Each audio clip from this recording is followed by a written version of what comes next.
Enchanted iya Enchanted Camel.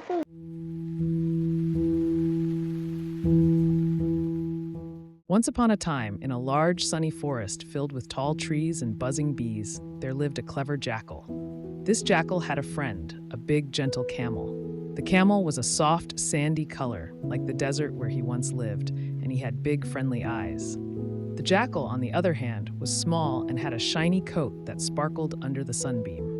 One day, the jackal said to his friend, "Dear camel, I know a place across the river where the fields are filled with sugarcane, sweet and juicy. Would you like to go there with me?" The camel loved sugarcane, and his mouth watered just thinking about it. So he nodded his big head and said, "Oh yes, I would love that." Now the problem was that camels aren't very good at swimming, but the jackal had a plan. "Hop on, my friend," said the camel, and with a little bit of a struggle, the jackal climbed onto the camel's back. Together, they crossed the river, the camel walking slowly through the shallow parts, and the cool water tickled his feet. Once they reached the other side, they found the sugarcane field just as the jackal had promised. It was a beautiful sight.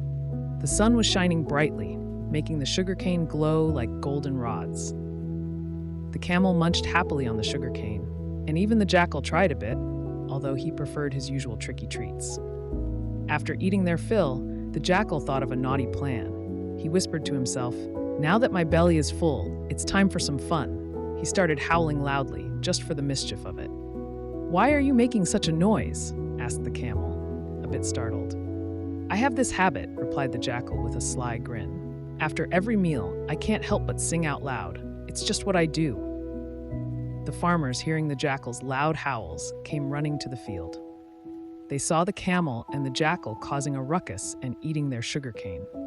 "Oh no," thought the camel. He was scared because he didn't know the jackal's plan. The farmers started chasing them with sticks, and the jackal quickly ran off, leaving the big, slow camel behind.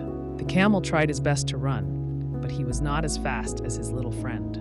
As he trudged slowly, he thought about how the jackal had tricked him into coming here just for some sugarcane and didn't even help him escape. Luckily, the camel finally made it back to the river and crossed to the other side, away from the angry farmers.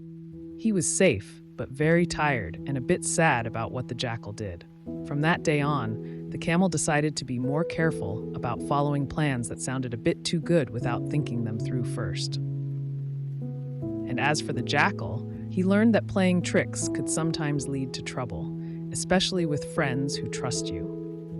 And that, dear little listener, is the story of the camel and the jackal, a tale of adventure, a bit of mischief, and learning the important lesson of being thoughtful and kind to your friends. Now, what do you think we should remember from this story?